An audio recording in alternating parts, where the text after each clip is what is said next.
اعوذ باللہ من الشیطان الرجیم بسم اللہ الرحمن الرحیم لا الہ الا اللہ وحدہ لا شریک لہ لہ الملک و لہ الحمد وہو علی کل شیء قدیر۔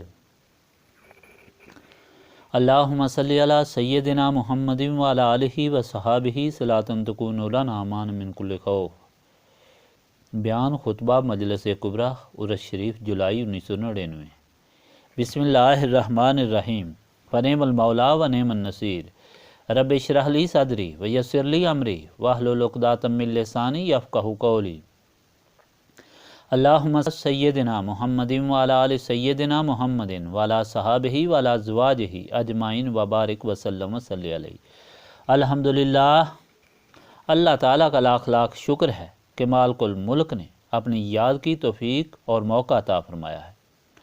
لاکھوں اور کروڑوں درود حضرت محمد مصطفیٰ صلی اللہ علیہ وآلہ وسلم پر، جن کے طفیل مالک الملک نے یہ مہربانی فرمائی ہے، آمین۔ سامعین کرام، اللہ تعالیٰ نے قرآن پاک میں ارشاد فرمایا ہے، اعوذ باللہ من الشیطان الرجیم بسم اللہ الرحمن الرحیم قل ان کنتم تحبون اللہ فاتبعونی یحببکم اللہ ویغفر لکم ذنوبکم واللہ غفور الرحیم۔ آپ صلی اللہ علیہ وآلہ وسلم ان کو اعلان کر دیں کہ اگر تم اللہ تعالیٰ سے محبت کرتے ہو تو میری تابعداری کرو، اللہ تعالیٰ تمہارے ساتھ محبت کرے گا اور تمہارے گناہ بخش دے گا، اور اللہ تعالیٰ بخشنے والا رحم فرمانے والا ہے۔ اللہ تعالیٰ مالک الملک نے جو پہلی بات سکھائی ہے انسان کو وہ ہے الحمدللہ، یعنی سب تعریفیں اللہ تعالیٰ کی ہیں، اس کا شکر ہے، کیونکہ وہ رب العالمین بھی ہے اور رحمان الرحیم بھی ہے۔ کائنات کے ذرے ذرے کی ربوبیت فرما رہا ہے اور انسان کی تخلیق فرما کر چھوڑ نہیں دیا، بلکہ جس جگہ ہے وہ ہر ضرورت پوری فرما رہا ہے۔ خود انسان کا وجود اس حقیقت کی گواہی دے رہا ہے، سمجھ اور پہچان کی ضرورت ہے تو اس کو دماغ دیا، دیکھنے کی ضرورت ہے تو آنکھیں عطا فرمائیں، کام کرنے کے لیے آلہ کی ضرورت ہے ہاتھ عطا فرمائے، ایک جگہ سے دوسری جگہ جانے کی ضرورت ہے تو پاؤں عطا فرمائے، سانس لینے اور پینے کی ضرورت ہے تو ہوا اور پانی عطا فرمایا، بھوک دور کرنے کے لیے، بالیدگی کے لیے مختلف انواع کی غذائیں حسب ضرورت عطا فرمائیں۔ ماں کے پیٹ سے قبر کے پیٹ تک غرض کوئی ضرورت نہیں جس کا رب العالمین نے بندوبست نہ فرمایا ہو۔ حضرت آدم علیہ السلام سے لے کر نبی پاک حضرت محمد مصطفیٰ صلی اللہ علیہ وآلہ وسلم تک رسولوں کی جماعت عطا فرمائی۔ قوانین و ضوابط جو زندگی گزارنے کے لیے، گمراہی سے بچنے کے لیے ضروری ہیں، صحیفوں اور کتابوں کے ذریعے صحیفے اور کتابیں رسولوں کو عطا فرمائے، اور ساتھ نور بھی عطا فرمایا جس سے باطن کی میل اور زنگ کو دور کر کے اس نورانی جماعت نے مخلوق کو خالق سے ملایا۔ یہ ربوبیت کاملہ مالک الملک کا کتنا بڑا احسان ہے، اس کی نہ مثال ہے نہ کسی سے ممکن ہے۔ یہ اس وحدہ لا شریک کی قدرت ہے۔ اتنی بڑی مہربانیوں کے باوجود انسان کی تاریخ گواہ ہے کہ پھر انسان شیطان کی اما پر اپنے مالک سے غافل ہو کر نافرمان ہو جاتا ہے، مگر وہ مالک ایسا رحمان اور رحیم ہے کہ پھر اسے خود اپنی طرف بلاتا ہے اور اپنی نعمتوں سے مستفید فرماتا ہے۔ کتنا بڑا رحم اور کتنا کرم ہے، اس کی بھی نہ مثال ہے نہ کسی اور سے ممکن ہے۔ سامعین کرام، جس طرح میں نے بیان کیا کہ اللہ تعالیٰ رب العالمین ہے، اس لیے رحمان الرحیم ہے، اس طرح یہ بات بھی سمجھنے والی ہے کہ اس کی یہ ربوبیت، یہ رحم مخلوق پر حضرت محمد مصطفیٰ صلی اللہ علیہ وآلہ وسلم کے طفیل ہے، کیونکہ حدیث قدسی ہے، اللہ تعالیٰ فرماتا ہے لولا کا لما خلقت الافلاق، اگر میں آپ کو پیدا نہ کرتا تو ساری کائنات کو نہ پیدا فرماتا۔ اس لیے فرمایا کہ وما ارسلناک الا رحمۃ للعالمین، کہ آپ سارے جہانوں کے لیے رحمت ہیں۔ آپ ہی وجہ تخلیق کائنات ہیں اور کائنات کی زندگی اور نشو و نما آپ کے ذریعے ہے، کیونکہ حضور نے خود فرمایا اول ما خلق اللہ نوری وکل شیء من نوری، کہ سب سے پہلے جو چیز اللہ تعالیٰ نے پیدا فرمائی وہ میرا نور ہے، اور باقی سب کچھ میرے نور سے پیدا فرمایا گیا۔ ایک مرتبہ حضور نے حضرت جبرائیل علیہ السلام سے پوچھا، جبرائیل تیری عمر کتنی ہے؟ عرض کی یا رسول اللہ صلی اللہ علیہ وآلہ وسلم، اس کا صحیح علم نہیں، البتہ ایک ستارہ ہے جو 70,000 سال کے بعد طلوع ہوتا ہے، اور اسے میں نے 70,000 بار طلوع ہوتے دیکھا ہے۔ فرمایا یہی میرا نور تھا۔ سامعین اکرام، اللہ تعالیٰ نے اپنے اس فرمان کی وضاحت کے لیے اور مخلوق کو سمجھانے کے لیے کہ محمد صلی اللہ علیہ وآلہ وسلم سارے عالمین کے لیے رحمت ہیں، قرآن پاک میں حضرت ابراہیم کی گواہی بیان فرمائی جو بارگاہ الہی میں دعا ہے۔ اس کا پچھلے اعتماد میں نے ذکر کیا تھا، ربنا وبعث فیہم رسولا منہم یتلو علیہم آیاتک ویعلمہم الکتاب والحکمت ویزکیہم انک انت العزیز الحکیم۔ اے ہمارے رب، انہی میں سے ایک اپنا رسول بھیج جو ان کو تیری نشانیاں بتائے، جو ان کو تیرے احکام پڑھ کر سنائے اور ان کو عقل عطا فرمائے اور ان کو پاک کرے، بے شک تو غالب حکمت والا ہے۔ یعنی حضرت ابراہیم علیہ السلام نے اعلان کر دیا کہ محمد صلی اللہ علیہ وآلہ وسلم کے بغیر نہ خدا کی پہچان، نہ خدا کے قانون کا علم اور نہ باطن کی پاکیزگی ہو سکتی ہے۔ اس اعلان کی تصدیق مالک الملک نے پھر خود فرمائی، لَقَدْ مَنَّ اللَّهُ عَلَى الْمُؤْمِنِينَ إِذْ بَعَثَ فِيهِمْ رَسُولًا مِّنْ أَنفُسِهِمْ يَتْلُو عَلَيْهِمْ آيَاتِهِ وَيُزَكِّيهِمْ وَيُعَلِّمُهُمُ الْكِتَابَ وَالْحِكْمَةَ وَإِنْ كَانُوا مِنْ قَبْلُ لَفِي ضَلَالٍ مُّبِينٍ۔ بے شک اللہ تعالیٰ نے مومنین پر احسان فرمایا ہے کہ انہی میں سے رسول بھیجا جو ان کو اس کی نشانیاں سناتا ہے اور ان کو پاک کرتا ہے اور ان کو کتاب اور دنائی پڑھاتا ہے، اور دنائی اور اس سے پہلے وہ کھلی گمراہی میں تھے۔ جب حضور پاک صلی اللہ علیہ وآلہ وسلم تشریف لائے تو سارا عالم گمراہی کے سمندر میں ڈوبا ہوا تھا۔ جہالت، بے حیائی اور ظلم کی انتہا تھی۔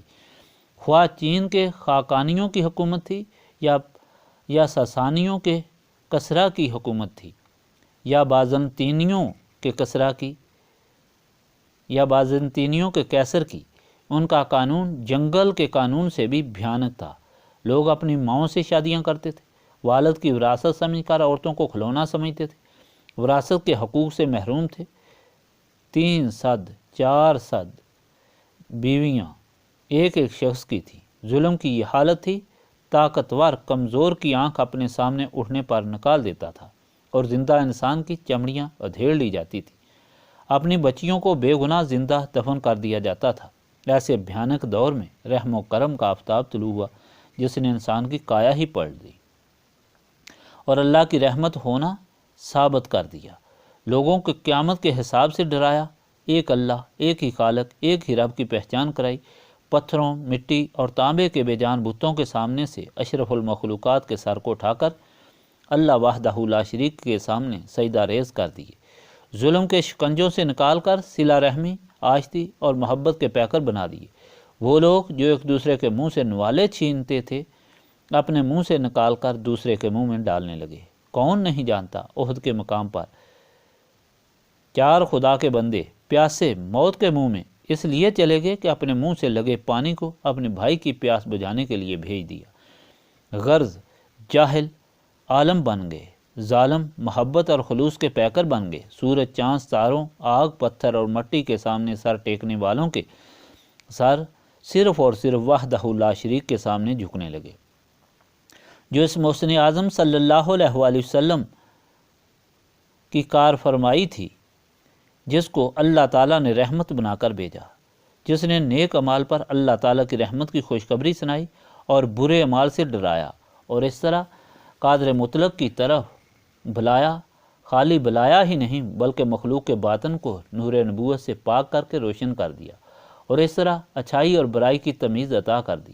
یہ تاریخ دیکھنے پر معلوم ہوتا ہے کہ اللہ تعالیٰ کا کتنا احسان ہے، جس کا جتنا بھی شکر کیا جائے کم ہے، اور حضور نبی پاک صلی اللہ علیہ وآلہ وسلم اللہ کی کتنی بڑی رحمت ہے۔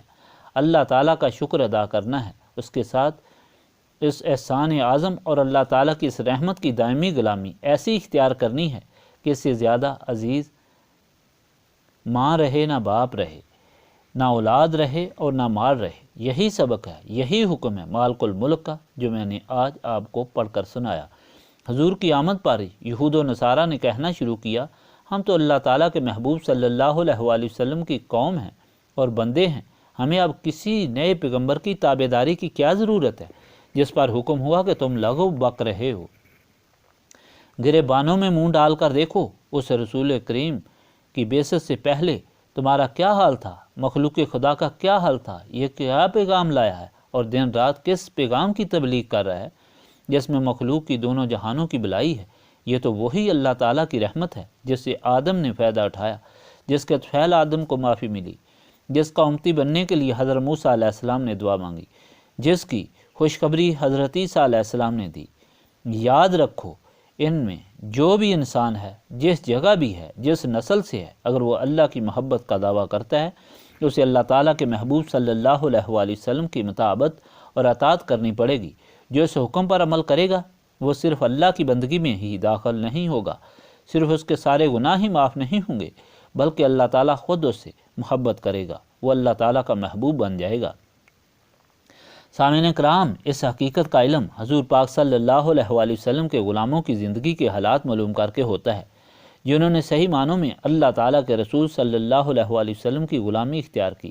زمانی جمع خرچ یہودیوں کی طرح نہیں کیا، بلکہ ماں باپ، اولاد، جان اور مال سب کچھ قربان کر کے اپنی غلامی ثابت کی، اور پھر اللہ تعالیٰ نے انہیں کس طرح اپنا محبوب بنایا کہ ساری کائنات کو ان کے اشارے پر موقوف کر دیا۔ حضرت بلال رضی اللہ تعالیٰ عنہ نے رسول پاک صلی اللہ علیہ وآلہ وسلم کی غلامی اختیار کی۔ اس پر کفار نے جو اذیتیں ان کو دیں ہر شخص واقف ہے۔ تپتی ریت پر لٹا کر سینے پر پتھر رکھے جاتے، جسم سے چربی پگھل کر ریت کے انگاروں کو بجاتی تھی۔ لڑکے گلے میں رسی ڈال کر کوچے کوچے گھسیٹتے اور درے اس طرح مارے جاتے کہ ان کے جسم کا چمڑا نکلتا، لیکن کیا مجال کہ ایک بال برابر بھی عقیدے میں فرق آئے۔ نتیجہ کیا نکلا کہ وہی بلال دنیا اسلام کے درخشندہ استارہ بن گئے۔ ایک بار آپ کی جگہ دوسرے نے اذان دی تو صبح ہی نہ ہوئی، سارے انتظار میں تھے۔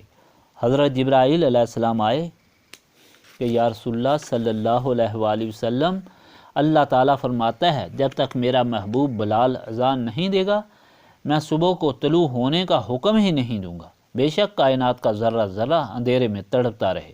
حضرت بلال کو حکم ہوا، اذان ہوئی تو طلوع سحر زندگی کی خبر لائی۔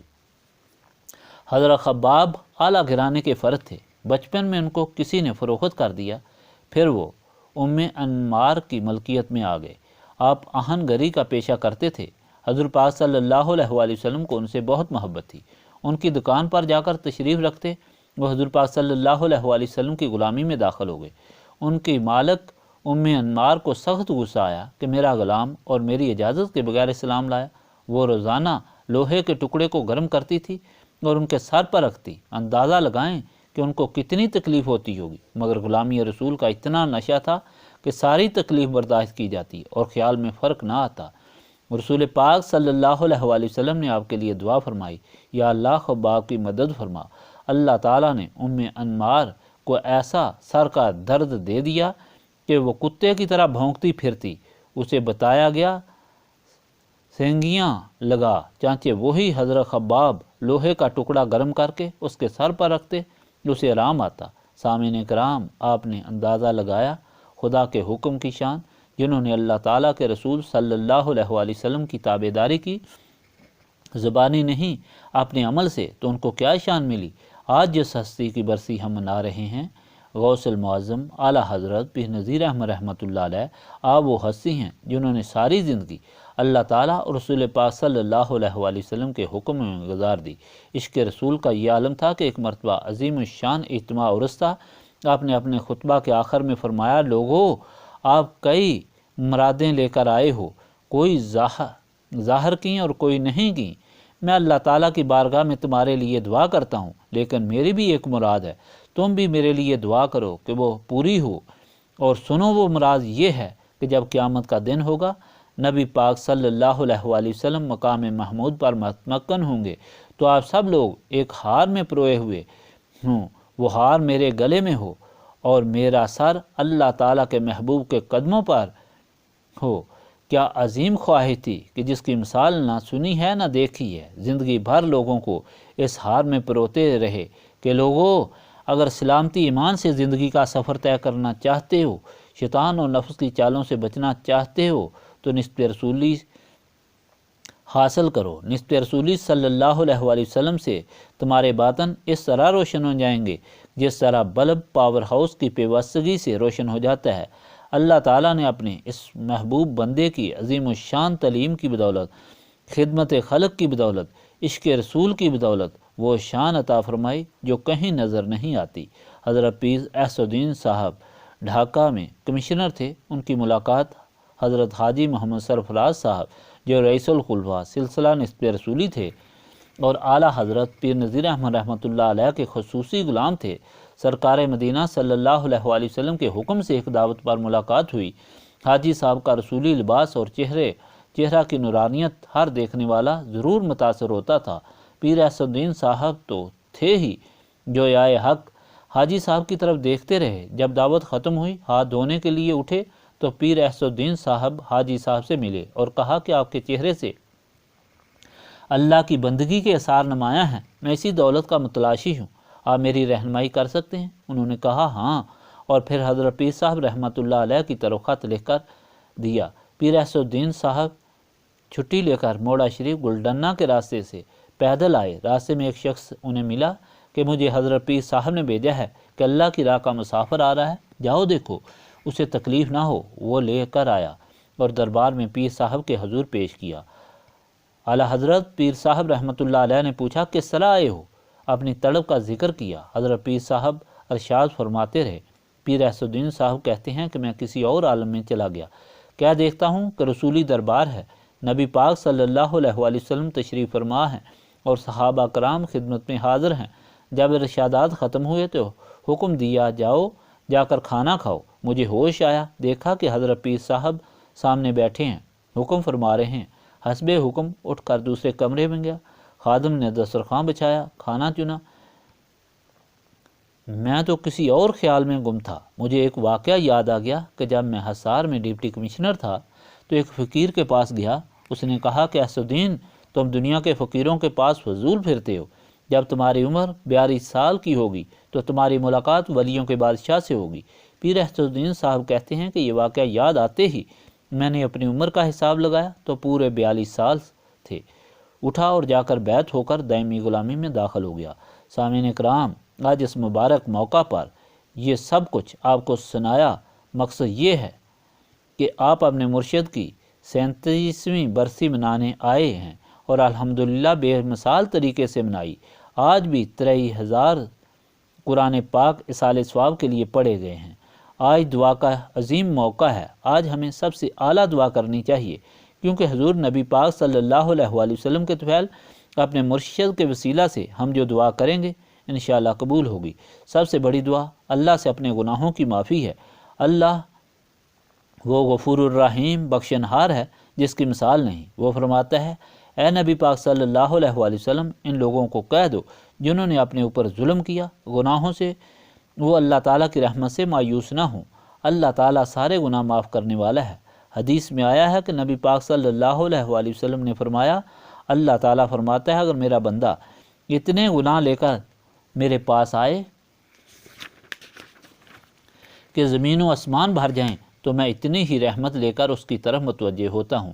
نبی پاک صلی اللہ علیہ وآلہ وسلم کی خدمت میں ایک شخص حاضر ہوا، عرض کی یا رسول اللہ صلی اللہ علیہ وآلہ وسلم، میں اسلام قبول کرنا چاہتا ہوں، لیکن مجھے یہ بتایا جائے کہ میرے بے شمار گناہ معاف ہو جائیں گے، جن میں ایک یہ گناہ ہے کہ میں نے سفر سے واپسی پر جب اپنی لڑکی دیکھی جو کافی سمجھدار ہو چکی تھی تو جہالت سے ایک گڑھا کھود کر اس کے کنارے لے گیا اور اس کو اس میں پھینک دیا اور اوپر سے مٹی ڈالنی شروع کی تو لڑکی ہاتھ سے مٹی ہٹاتی جاتی اور چیخیں مارتی جاتی کہ اے باپ، تو کس گناہ کے عوض مجھے قتل کر رہا ہے؟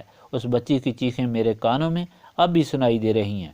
حضور پاک صلی اللہ علیہ وآلہ وسلم نے فرمایا، کیا تو اقرار کرتا ہے کہ اللہ ایک ہے، وہ وحدہ لا شریک ہے اور میں اس کا رسول ہوں؟ اس نے کہا لا الہ الا اللہ محمد الرسول اللہ۔ فرمایا تمہارے سارے گناہ بخش دیے گئے۔ اے عقل و دانش رکھنے والو، آنکھیں اور کان رکھنے والو، ایسے رحیم ایسے کریم کی بارگاہ سمدیت میں کیوں نہ ہم سجدہ ریز ہو جائیں اور ایسے رؤوف الرحیم صلی اللہ علیہ وآلہ وسلم کی نسبت کیوں کر حاصل نہ کریں تاکہ ہم دنیا اور آخرت کے غموں سے محفوظ ہو جائیں۔ آؤ مل کر بلکہ دامن پھیلا کر رحیم و کریم مالک کی بارگاہ میں اس کی رحمت کا واسطہ دے کر معافی مانگیں۔ اے اللہ اپنی ذات پاک کے طفیل، اپنے پیارے حبیب حضرت محمد صلی اللہ علیہ وآلہ وسلم کے طفیل، اپنے پیارے عاشق رسول کے طفیل، ہماری توبہ اپنی جناب میں قبول فرما، ہمیں گزشتہ گناہوں اور غفلتوں کی معافی عطا فرما، ہمارے دلوں کی تاریکی دور فرما کر نور معرفت سے ہمارے قلوب کو منور فرما، ہماری موت، ہماری حیات، ہماری جان، ہمارا مال، ہر قول پھر اپنی رضا کی خاطر فرما، ہمیں اپنی جناب سے اپنی غلامی اور اپنی محبت عطا فرما، آمین۔ اللہ تعالی حاضرین مجلس کی تمام آرزویں پوری فرمائے، بیماروں کو شفا عطا فرما، بے اولادوں کو اولاد عطا فرما، محتاجوں کو غنی کر، اپنی بارگاہ میں دامن پھیلانے والوں کی تمام آرزویں پوری فرما، ہماری یہ محبت نشست برخاست اپنی رضا کے لیے منظور فرما۔ خادمین لنگر جنہوں نے دن رات لنگر کی خدمت کی، مالی اور جانی، اللہ تعالیٰ ان کو جزائے خیر عطا فرما۔ بہت سے لوگ جو اس عرصہ میں فوت ہو گئے ہیں، سب کے لیے دعا کریں اللہ تعالیٰ ان کی مغفرت فرمائے، جنت الفردوس میں جگہ عطا فرمائے، آمین۔ اللہم صلی علی سیدنا محمد وعلی آلہ وصحبہ صلاۃ تکون لنا مان من کل خوف، ربنا تقبل منا انک انت السمیع العلیم وتب علینا انک انت التواب الرحیم۔ سبحانک ربک رب العزۃ عما یصفون وسلام علی المرسلین والحمد للہ رب العالمین۔